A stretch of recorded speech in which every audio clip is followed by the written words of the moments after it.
firewall, where human insight trumps every trick. We're not hacking systems, we're hacking behaviors so you won't click. No complicated code, just tried and true brain science at play. Social engineering for good, the best defense is in your mind today.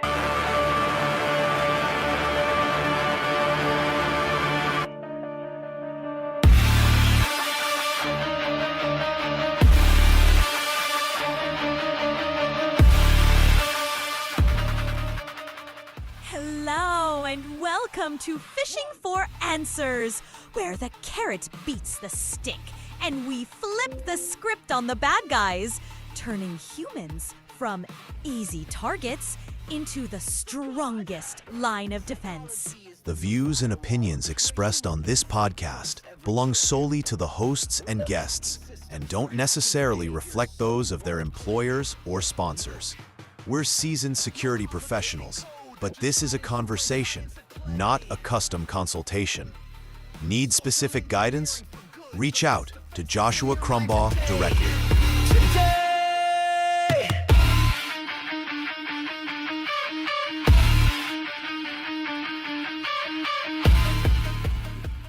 Get ready. Fishing for Answers starts right now. All right. Hello. Welcome to another episode of Fishing for Answers. Today we have Dan Lohrmann with us. He is the Field CISO at Presidio and former CISO of the state of Michigan and all kinds of other stuff. Dan, why don't you introduce yourself?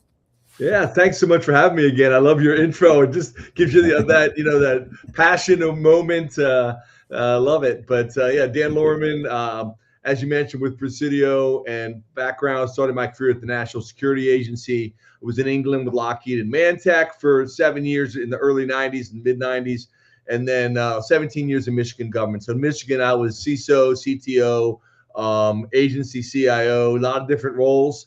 Now in the private sector, working with CISOs across the country, mainly in the public sector, but a little bit in the private sector as well. Awesome. Can you? What did you do for the NSA? I mean, can you talk about it, or I'd have to kill you, Josh. No, it's just started as a network analyst and learned networking. I won't go into more details than that, but just needless to say, security is their middle name, and it is their middle name, and culture was an amazing place to start my career. So been very blessed with that.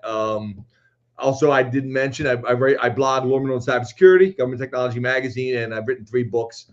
The latest one is Cyber Mayday and the Day After, which is a true ransomware story. So maybe we'll get into some of that. Very cool. Yeah, no, I know every time I get called in on a ransomware event and I get to work with people, you learn so much every single time.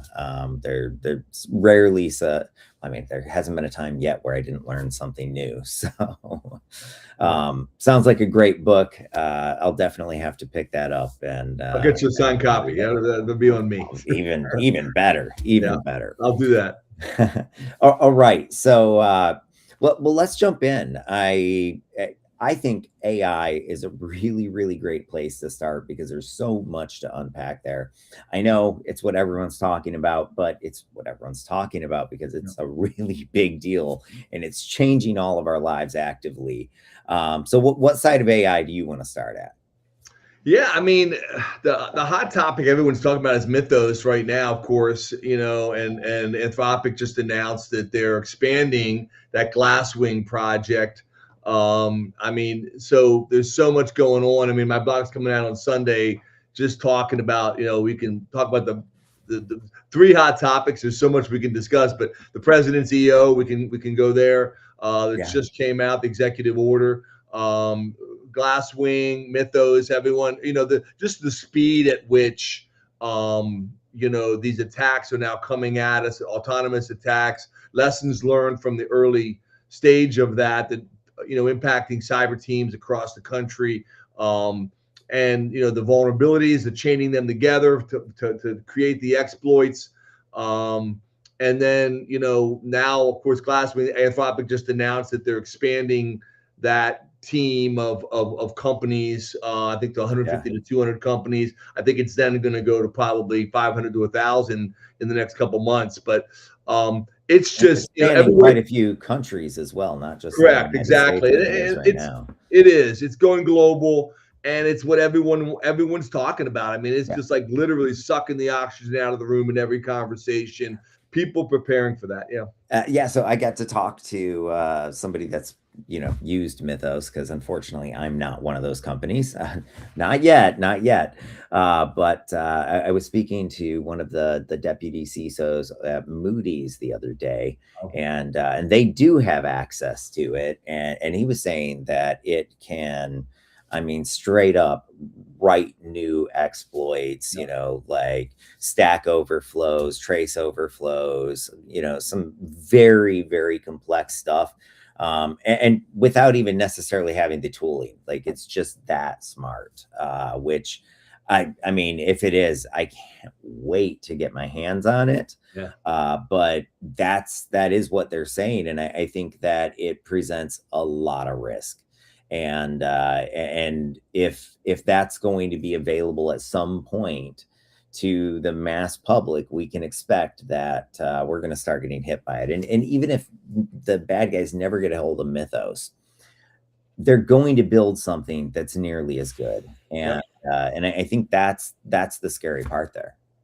I totally agree. And I think, OpenAI's latest release as well, whether, I don't know the percentages, 70, 80%, but, clearly we've got the assumption out there. And again, I think, your audience is probably familiar with this, but, we've got to prepare now. And this is literally exponentially different and we've been talking about cyber attacks for decades, right? And but this is different, and the level, the speed, the amount, the chaining together of the vulnerabilities to create the exploits. I think people need to really rethink how they do the whole process of vulnerability remediation, patching. How they even think about working with their partners, supply chain. I mean, all of it is just getting exponentially, changing in front of our eyes. It absolutely is, and it reminds me, so my career started as an ethical hacker, and it was never, I can't say never, but it was rarely those high or critical exploits that would let us in. It was typically a series of moderates and lows that were chained together that ended up being our path into the network. And so you brought up, that chaining together different exploits. And I think that that's something that now that AIs are capable of doing that, it's definitely going to change the playing field. And to that, I mean, I saw one study that said there was an 800% increase in phishing attacks last year. So it's not just slowly getting crazier. It's like a bomb went off. I mean, best way I know to put it. Yeah, and I think the thing it's we get to phishing and talking about the human side of this on a personal level for those watching. It's all the different channels. It's not just so many people think, and I know you preach this all the time, and your product does it. It's not just email. It's texting. It's phone. It's voice. And we all see this in our daily use of the internet. It's like, how did all of a sudden the traditional example is people saying, is my iPhone listening to me? And all of a sudden it shows up in ads in my browser. And I think that I was just talking to my wife about it. We see those. We know that that's true. Happened to me this weekend, by the way. There's no way I lost something. And I was talking to her about it, and she goes, you need to put a GPS on it. Like 10 minutes later, I'm getting an ad for that thing with GPS built into it. And I'm like, Totally. And it's like my wife and I did the same thing. We were talking about, like, well, do we want to do something coming up? Do we want to do a trip down the Rhine River? Do we want to do, yeah, my friend was telling me about, those Viking cruises and these things. Same thing. 30 minutes later, I'm on a browser. Those Viking cruise ads is showing up. It's like, I mean, so if you just think, and those are the quote unquote honest ones, right? I mean, those are the ones that, like, they're using that marketing material. Just think about the bad actors using that. So, I mean, it's like you've got to take everything with a level of skepticism around, are you leading me down the primrose path? I mean, I think, and that plays into enterprise workplaces. It plays in, and you and I do this for a living. I mean, we live this, we talk about it, we get excited about it, right? But I mean, your average person is like, they're just like trying to pay the bills and head to McDonald's for lunch. I mean, whatever it might be. And now they have to deal with deep fakes. Exactly.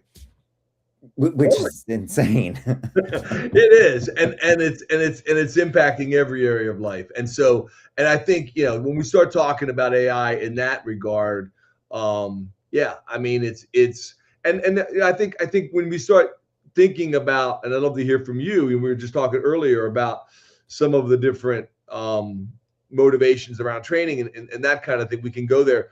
But when you start thinking about how people get that initial access and then utilize that, whether that be phishing, whether that be something else, and then going laterally, once they've got it, now how do they use it? Now do they, now they have that login. Can they escalate it to admin privileges, all of those kinds of things? Yeah. It just gets more and more imperative that people take action. Well, and that they get penetration testing done. I think that now it's more important than ever, because any bad guy can be an expert hacker. Like, I mean, we're talking script kiddies now with the right AI can, come off as a very skilled hacker. Yeah. And to me, that's one of the parts there that really concerns me. But one thing you were hitting on, and it just sort of made me laugh, or think of something that always makes me laugh. But you said, it's not just email, and I'm thinking, no, it's anything that people can communicate through. And it reminded me, I was thinking back in my head at the time that I forget what big company it was, but they were hacked through fax, and so the bad guys, they faxed to the registrar and said, I need you to change this DNS record. And they redirected the whole website for, I don't know, like something like 12 hours to their malicious site. And it just goes to show, if you can communicate there's a chance you'll get hit. And I mean, we've seen the snail mail, phishing, where they snail mail you a QR code and things like that. So they're definitely getting creative. Well, and I think that the one that's lately hit me, it just getting, not getting into too many details, but it's just the texting. Oh yeah, they do it. I mean, the and it can be low tech. It doesn't have to be a link. It's like, hey, want to get together this weekend? My initial thought is, who the heck are you? I don't even know who this is. But they're ready for you to say. And sometimes I'll play along, or we get the other ones. And I've done this before too. I've done it.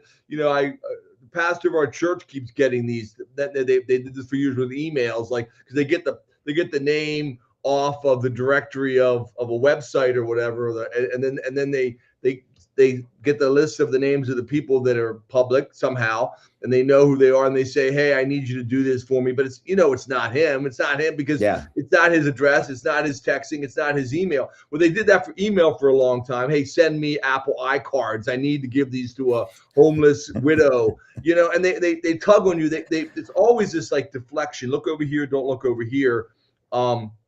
Now they do that with texting. So you become suspicious of almost any, if you don't know who that person is that's texting you, any number that's like not in your list, where are they taking me, playing along and saying, hey, who are you? Then they come back, oh, this is, and then before you know it, you're in a conversation with them, which is exactly what they want, because now they've got your attention. And that's where most of the romance scams are starting, is through those text messages.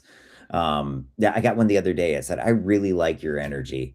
That was it. I guess I was supposed to reply, thank you. And exactly. And then they got you. And then now you go, right. now you go to round two because they passed you to the next person in the chain. It's a whole food chain of like, okay, we're going to go to the next line, the next line, the next line. But it must be is successful. They wouldn't be doing it. I mean, there's somebody's making money off of this. Well, I got a chance. I briefed the FBI on, well, their working group in the town I used to live in.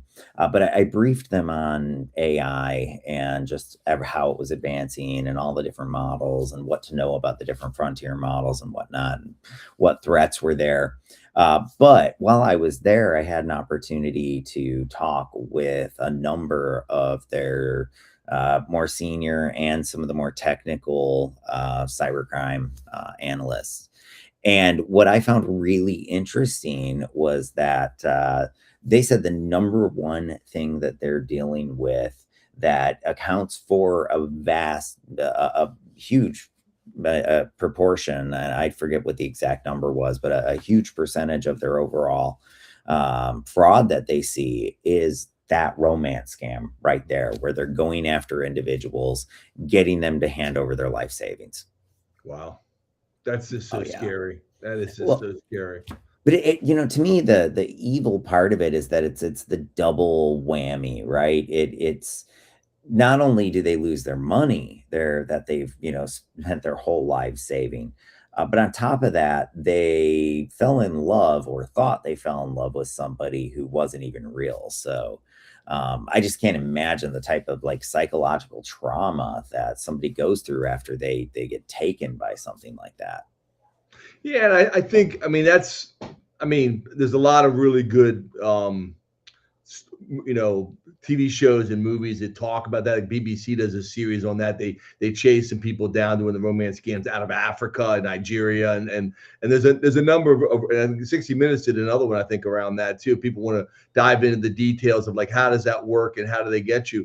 But it's almost, you realize like almost anything.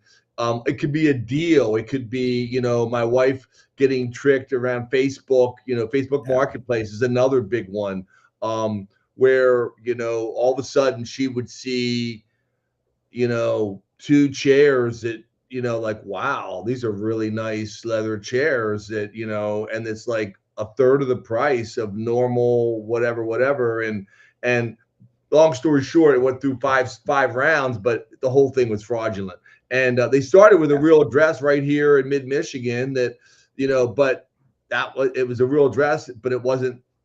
They didn't really live there. They may have lived in Russia. I don't know where they lived, but the whole thing. But it could be Facebook Marketplace. It could be a romance scam. It could be a deal. It could be, anything. Well, that's how I get my wife, is a deal. Yeah. No, and mine is too. And it's she's learned her lesson now, though. She's like, whoa, I bought so many things on Facebook Marketplace, and it's always been fine. And now the 12th time was not the right one. But you have to be really careful. I actually bought something off Facebook Marketplace the other day, and was so skeptical because it was a new account. They had only ever listed two things. Neither one had sold yet, and I was considering buying one of them. But you have to be careful. I know with that one, I absolutely just. It was someone local, so I was like, hey, we can meet up, and if you actually have the product, I can give you some cash. But no, you have to be careful. There's so many. There's just scams everywhere. I don't ever go to like Facebook Marketplace or Craigslist or any place like that without seeing fraudulent stuff in there, and it's normally in the form of something that's way underpriced. But you got to be careful. They're getting smarter and learning not to make them so obvious too. So went back to AI. I think what this is, what I'm learning, and I continue to be amazed in a good way and a bad way, the opportunity, the power, the opportunity to do agentic agents. I try to get to yes. I learned a long time ago. I think I shared that in a previous episode.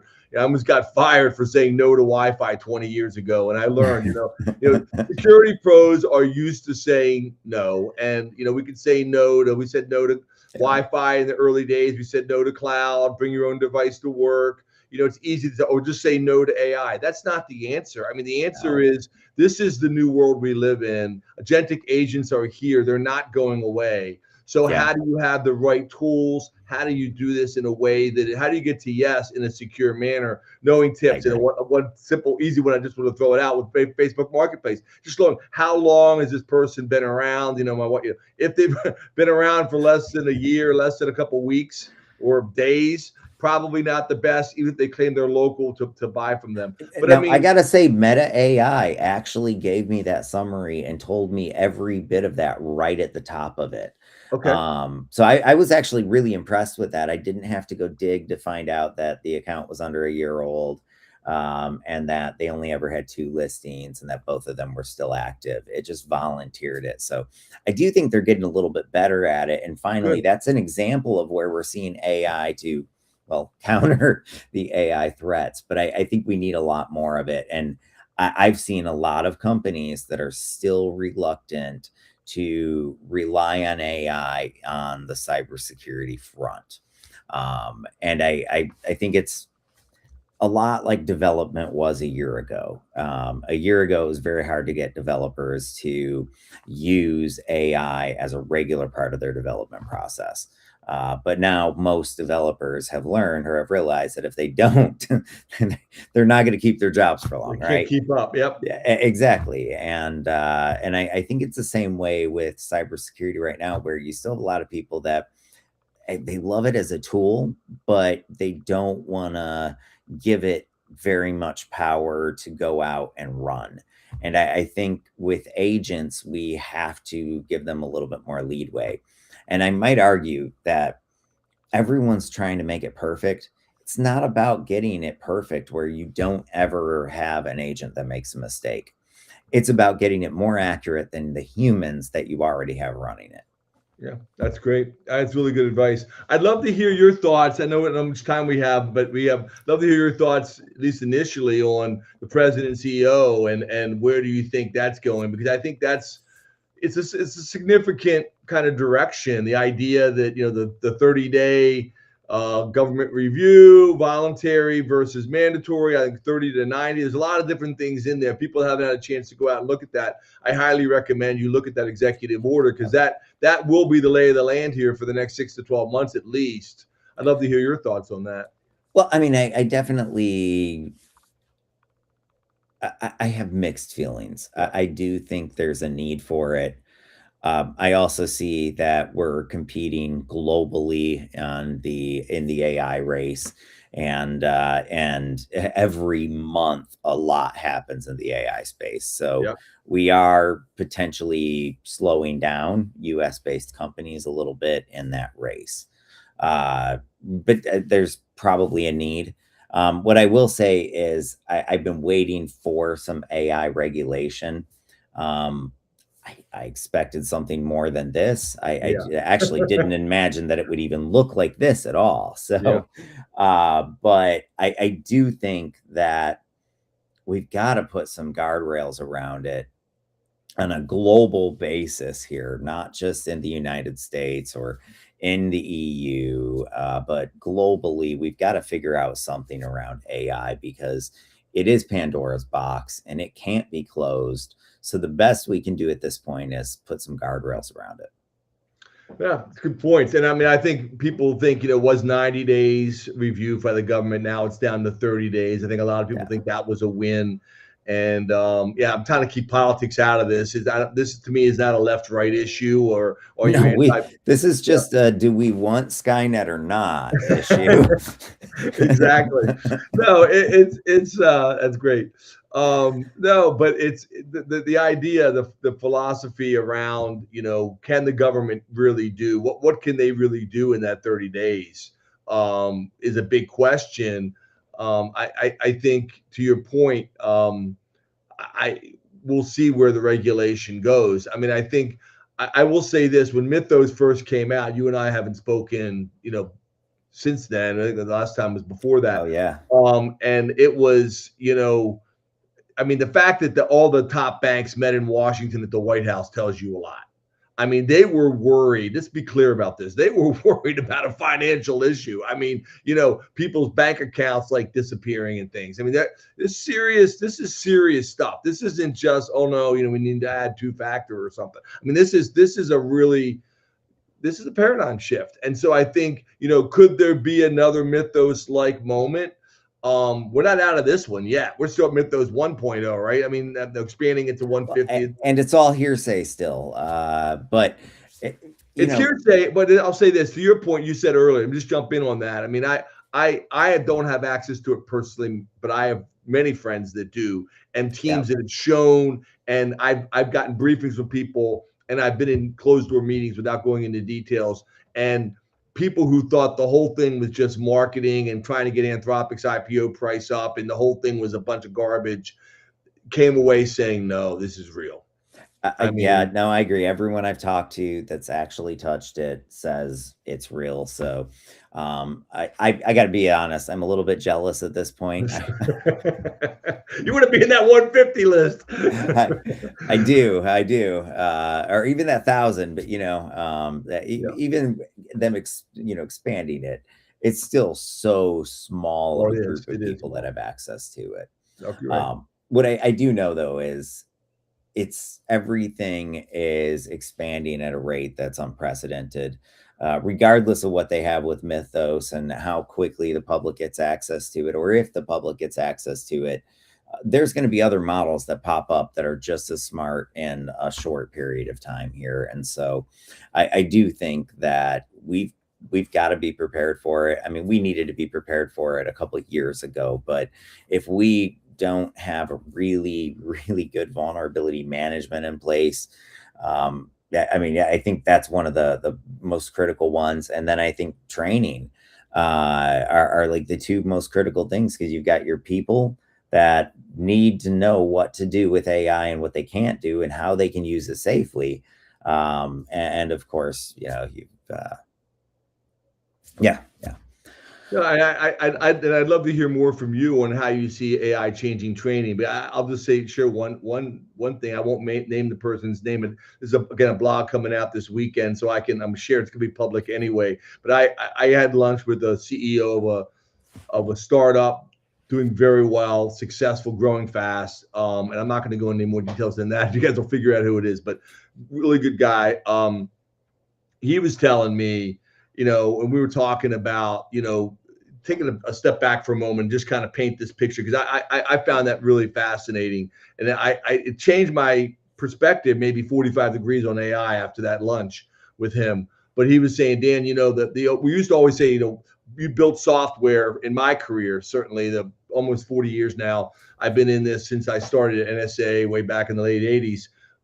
You have built a secret sauce box. We're the only ones that do this, and then you get the intellectual property, the copyrights, you get the patents and all the rest. And he said, but that world is changing, because now people can take whatever you do, whatever you make the best water bottles in the world, whatever it is, whatever software product, or now it's like people can reverse engineer that with agentic AI, and they can create that same function. So it does go back. As he said, so what will be the point? And he pointed me to some interviews. People can go out to Lohrmann on cybersecurity. You can see the blog this Sunday. It'll come out. But Perplexity interview that was out there and talking about orchestration using multiple different large language models, how metrics around how AI will be successful in the future. But one of the things he said that really hit me was, Dan, it's going to really come back to the customer service and the people side of it, because the relationships that the companies have, the brand, the trust, do I want to buy that product from this person or from this company or this company? Do I trust it? Do I believe in that? Is going to be front and center, which kind of blew me away. It's kind of like you think, I wasn't thinking that would be an end result of this AI conversation, but he was describing more specifically the field that, without going into details about what they were doing, but other people were copying them, and they were doing some, a year ago, they were the only ones doing certain things. Other people were jumping in and using these agentic AI models to be able to copy what they were doing. And so it became if you follow where I'm going with this. So, I mean, it was fascinating. It was a fascinating lunch, fascinating conversation. I encourage people to go see the Perplexity interview. And I linked to it in my blog this Sunday, Lohrmann on cybersecurity. But I would just say the reality is that, that people side of thing is not going away, and the trust and the relationship. And so I'd love to hear from you. How do you see AI changing the training for the individuals? Well, I think in a number of ways. First and foremost, the training can be customized down to the individual. I mean, I know we're already doing that, but I think having that experience that's role-based and contextualized to the person will make it much more effective. In fact, there have been studies that show that it's 15 times more effective. So that's one thing that we can do. But the other thing is that we can rapidly create content now. So the training doesn't have to be just tailored to, a generic role or a generic company. It can actually be tailored down to the specific organization. I know we just did a fully custom, like videos and all. And it's not just boring. It's the very entertaining stuff at the beginning, attached to some of the more speaker head talking to get through the more boring policy stuff. But we did fully custom for a state. And I think that that's another thing that's really opened up, is that you don't have to just go look through the library anymore and decide what you want. You can have training that's customized to your state, their policies, and your organization, or their policies and their procedures. And it doesn't just have to be state. I know we work a lot with state governments. I work a lot with state governments here. But I do think that's the biggest two areas that I see it changing things. And then just the on-demand ability for users to get answers to questions when they have them, versus having to wait on somebody from the security team to respond. Yeah, I think that timely response and being able to do quick, it's going to be huge in the future. And we already have had that in the past. Like, here's what just happened to another local government, state government, another department in my government, and then quickly be able to train on that, not so much an ad hoc basis, but very quickly turn that around, and not a year later or something, because that's really impactful for staff. This just happened to Mary over in finance. Oh my goodness, we gotta get this out, kind of thing. So and we absolutely pointed to breaches that other state governments had as an example of how to what not to do. But I mean, I think that's one of the great areas here, is that we can really make training that much more engaging, that much better. And I also think that it can help the practitioners. I was talking to somebody the other day who she runs security awareness for a very large Fortune 100. And she was talking about how we're expected to know psychology and security awareness, and now AI and all of this. We have to be experts in all these different areas, and it can cause burnout. And I was thinking about it. The area that so many cybersecurity professionals are weaker on is that behavioral science, the psychology side of it. But the AI can absolutely help there. And so maybe one of the things I might encourage people to do is, when you're thinking about building out your program, ask the AI some questions to, help. How can I make this more engaging? How can I make this messaging more effective? I think that's another area where we can, AI will be a lot of help as well. Do you see AI training merging with cybersecurity training, or do you think they'll stay separate? If you know what I'm saying. I mean, Well, I mean, I think I know at least for most of our clients, they're already merged. okay. And I do see them merging, but I could imagine, I could actually see a day where they split back off again, Okay. just because of AI being so prevalent. Yeah. Interesting. Fascinating stuff. Yeah. Great conversation. Yeah, absolutely. We unfortunately are out of time here. I know we are. Any last bits of advice before we wind up today? No, I guess I'm just saying, it's the point of my blog on Sunday. What I was trying to get across a little bit today was just things are moving so fast, and I appreciate all the things you do, Joshua, and your involvement in the industry and leadership. I love your intro for your podcast, but just this is an ever moving, fast moving world we live in. I think people are recognizing that. And I think that's the scariest part is that, something that worked yesterday may not work tomorrow, may not work today. And so we got to constantly be coming back, training each other, learning from each other, lifelong learners, can't just, say, hey, this worked back in January. It may not work in July. And so, the more we can be, talking about it, giving examples, pointing people in the right direction, showing people what works, and continually, constantly learning and updating, the better off we're going to be, because that's the world we live in. We do, and it's changing quickly. And I mean, I think to your point about saying yes, we almost have to with AI being so prevalent now, because otherwise we'll get run over and left. Totally agree. All Thanks so right. much. Thank you so much.